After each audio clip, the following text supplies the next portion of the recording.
guys, I want to welcome you to the weekly Wednesday for the Financial Freedom newsletter, where every week, every Wednesday, we delve into something inspirational, motivational, something excerpt taken from the Financial Freedom weekly newsletter.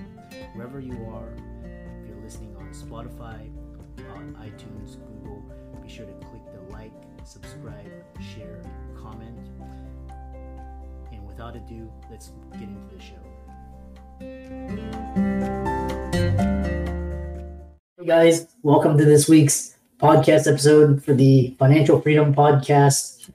I'm really excited about today's guest, John Foster, and he's got a really interesting concept around teaching kids around financial literacy. As you know, our school system, it does its job for a particular purpose, but we have to learn different things outside of the school system, including finances, financial literacy. So he's here to talk about that. He's got an amazing background, and I'll introduce him to the show. John, welcome. Hey, hi, Chris. Thanks very much. It's great to be here.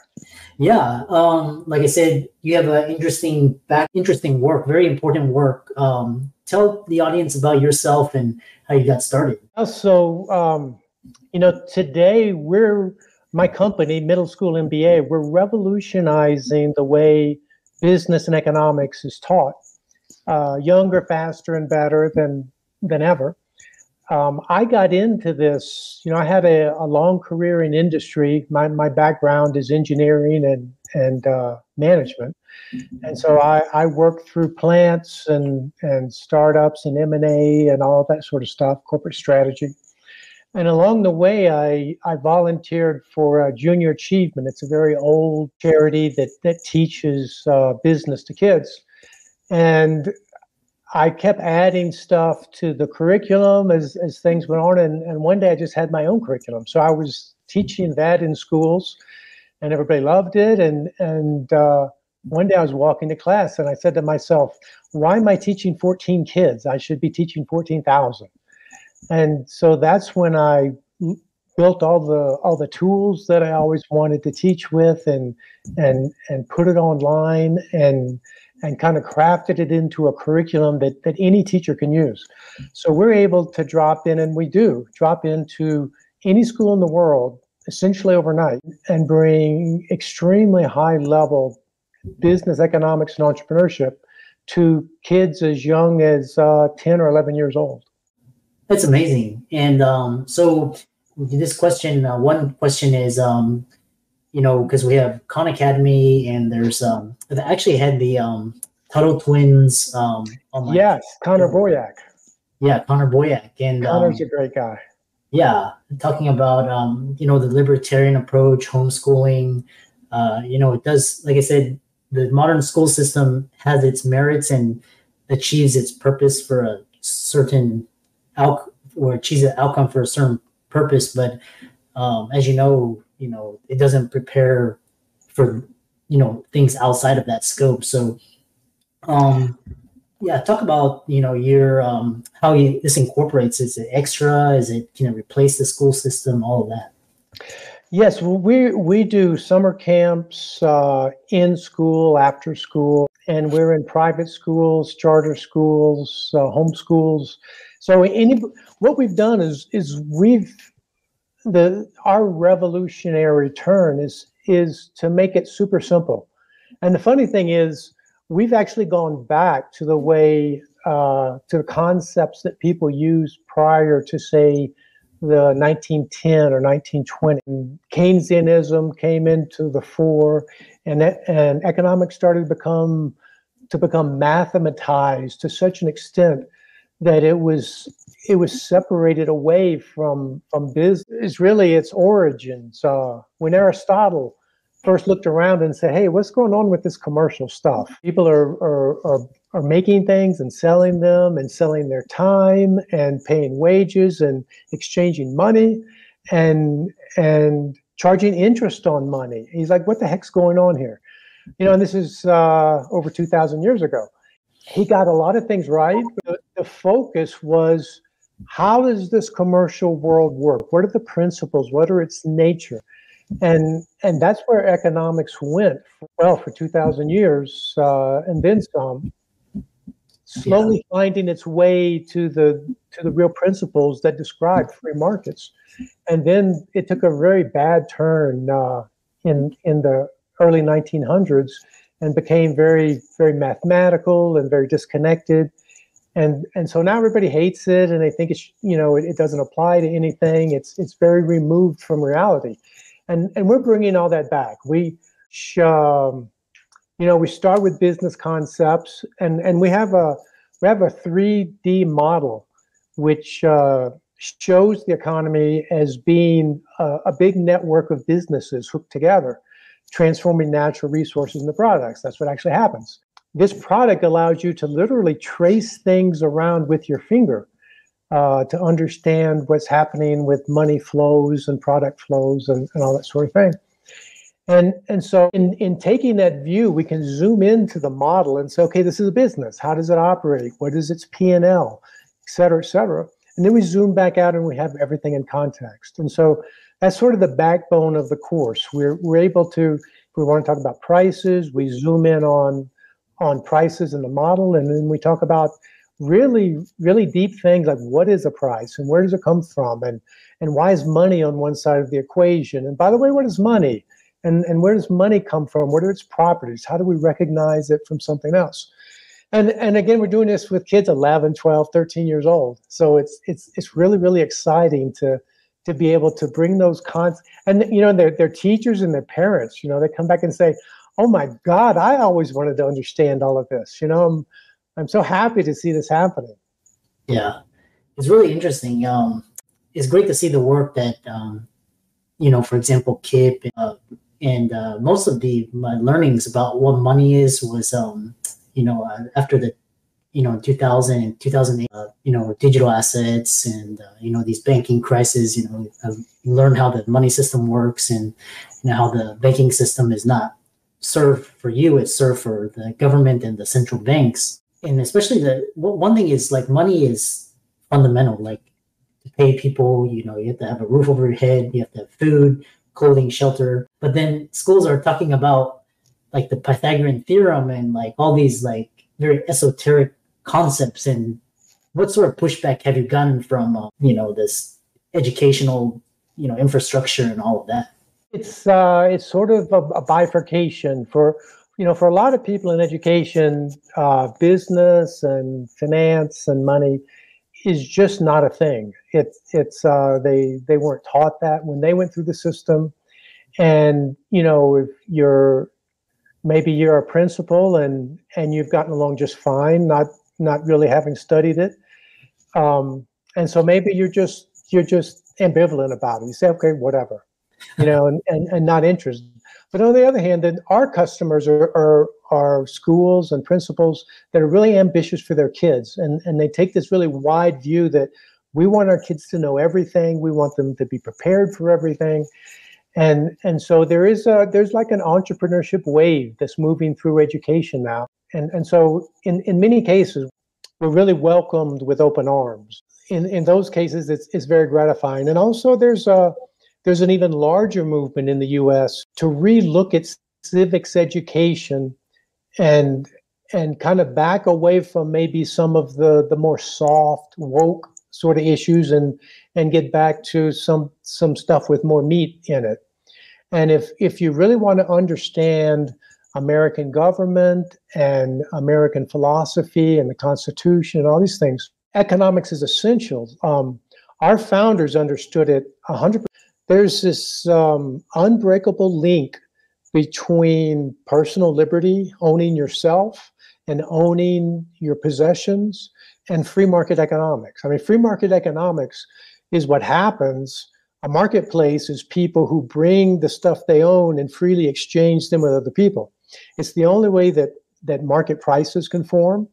And without market prices, you're just completely blind. Nobody knows what to do. You can't figure out how to run a business, how to finance a business.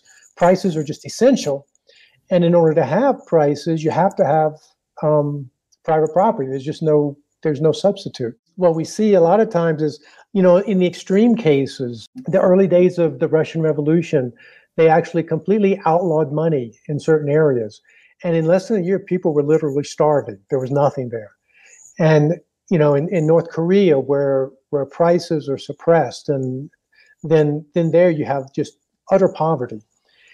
And then in the middle, you can play games with the prices. You can put on regulations and this and that, and sort of hide the damage you do. But the damage is always there. It just may take longer to show up, or you may be able to explain it away as something else. But it's just a mathematical certainty. There's no way around it. Yeah. It's I think the United States is kind of the best of the worst. Kind of, I've all basically currencies, the fiat currencies, they'll eventually go to zero. But these overwhelming, public debt, and starting wars, and wasting a lot of money on different things and not really focusing on infrastructure, educating your system and your population. Again, this, I love this idea of free market. It's, the free market of ideas. To a certain extent, it exists here. There is some, bias and some censorship, but it's the best of the worst lot is how I how I view it. I agree. And again, I put a lot of that at the feet of the Keynesian. We've propagated so many really fallacies. War is good for the economy. That's an old Keynesian, which on the face of it, I mean, you go to work and you produce bombs and you go destroy something that somebody else has produced, and somehow that's good for somebody's economy. I mean, it might be good for Raytheon's economy, but for the economy overall, it's certainly not. This goes back to all of us learned economics. You can't open an economics textbook finding the circular flow diagram within the first few pages of the book. And we've all been taught that this is what an economy looks like. That was built specifically to prop up Keynesianism. When Keynes wrote the general theory, nobody could understand it. It's a mess. Just try to read it. It'll give you a headache, because he changes the definition of words, halfway through a page, and it's a mess. And the circular flow diagram is one of the things that they built to try to prop it up. And we have a video coming out on why it's such a problem, and deconstructing it and putting things back in the right place. It's almost a phenomenal brainwashing. We all accept that this must be it because we all learned it in our textbooks. But it treats capital. Well, it does two things with capital. One, it treats it like it's the same as labor or raw materials. It's just a factor of production, and it's just part of this little circle.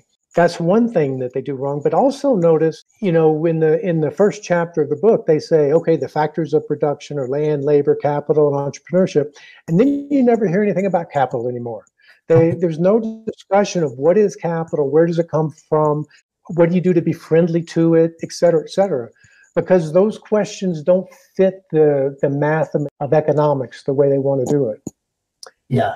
Sorry for that long ramble, but it's a pet peeve. All of these things, the Federal Reserve, wars, deficit spending, those are all supported by Keynesian notions that fall apart with just a little bit of introspection. Yeah.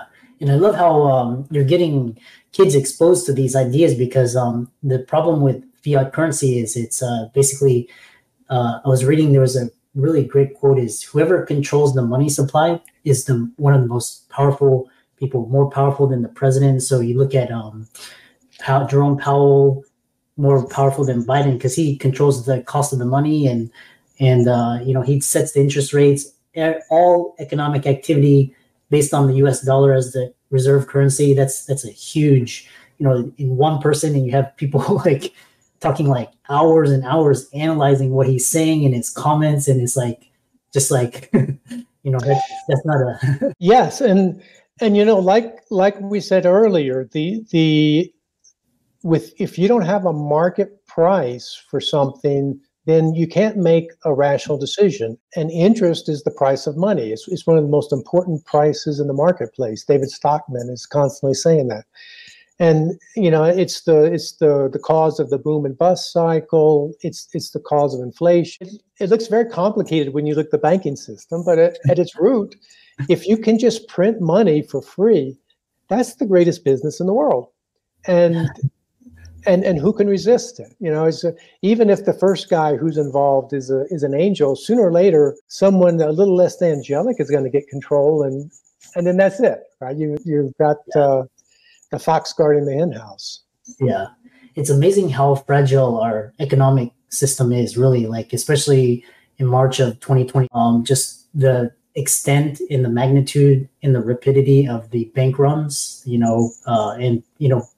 I'm surprised it was so overlooked in the mainstream media and by the news, just kind of glossed over, and they kind of like patched it up. People are awaking to this idea where it's an unstable system. One of the questions I have is, because one of the technological solutions to unsound money is Bitcoin, and I think it's been demonized by the media because so many criminals and bad actors have used it, and they're trying to, basically demonize it, trying to, associate it with that. But just talking about sound money, and when I read the Bitcoin white paper in 2011, it was just like this big aha to fix all the problems with centralized fiat money, just this greed on Wall Street, the corruption in DC. So what role do you talk about educate children around Bitcoin, sound money, sound concepts? Again, gets a bad rap, but we can talk about that as well. Yeah, so we don't have any specific stuff in our curriculum regarding Bitcoin or any cryptocurrency. We have like a 35-hour course. In 35 hours, we're covering all the fundamentals of business economics and entrepreneurship. And so we do talk about money per se. What is money like? Where did it come from? How did it evolve? I've been late personally to the Bitcoin game. Only recently have I become a big fan. My thinking has always been, well, what's to stop somebody from making a better Bitcoin and making the first one obsolete? Number one. And number two, who really understands all the code underlying Bitcoin, and how are you sure that there's not some glitches or something in there? But I recently read a white paper by a couple of guys at Fidelity Investments, and they answered those questions for me very well.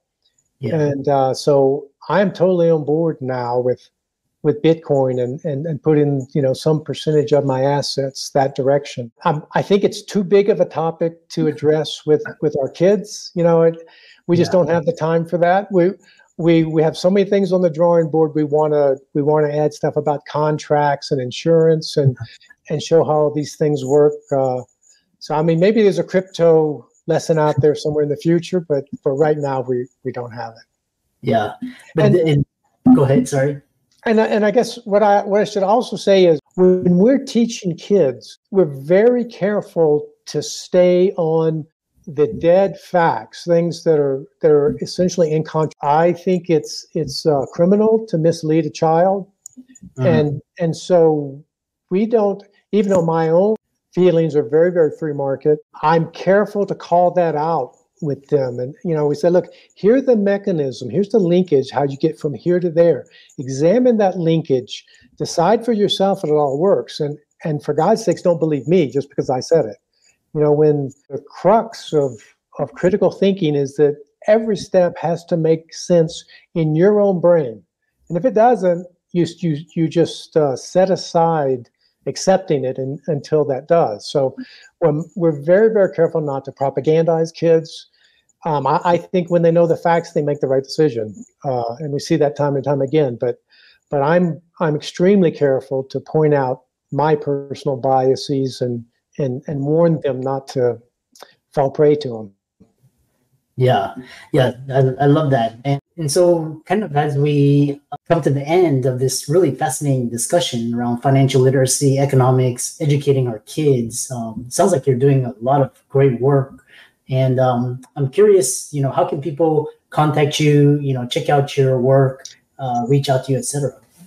You can just go to middleschoolmba.com. That's as in Masters of Business Administration, middleschoolmba.com, and just right there on our homepage, there's tons of information, testimonials. You can download the curriculum outline.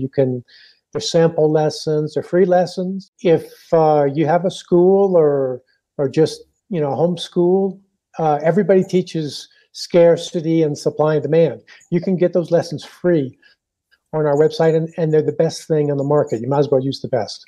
So just middle school.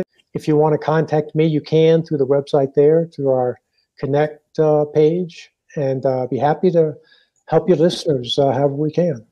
Yeah, and I love this. People coming out of the public and doing great work, such as yourself.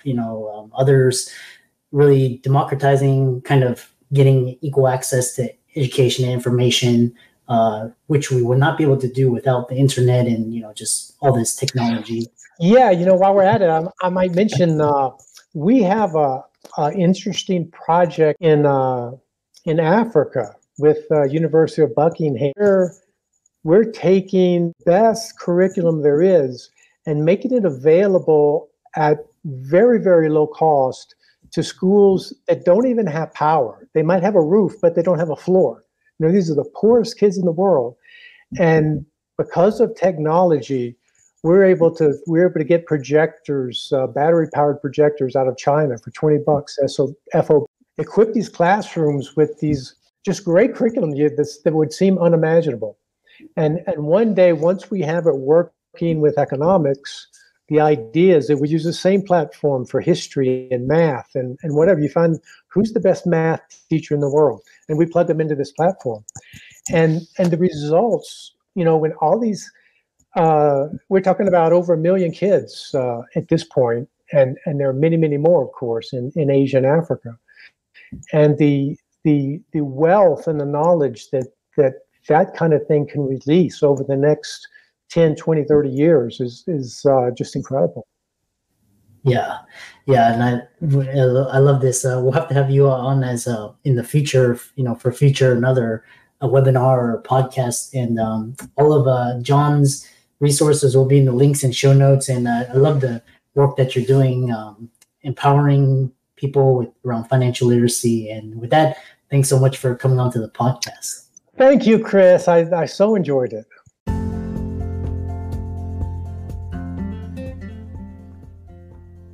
I hope you really enjoyed that wonderful, inspirational, motivational piece. Again, wherever you are listening, if you liked it, be sure to like, comment, share, subscribe. We're on everywhere: Spotify, iTunes, Google, Amazon, Audible. And without much ado, be sure to thank this show's sponsors, and we'll see you next week.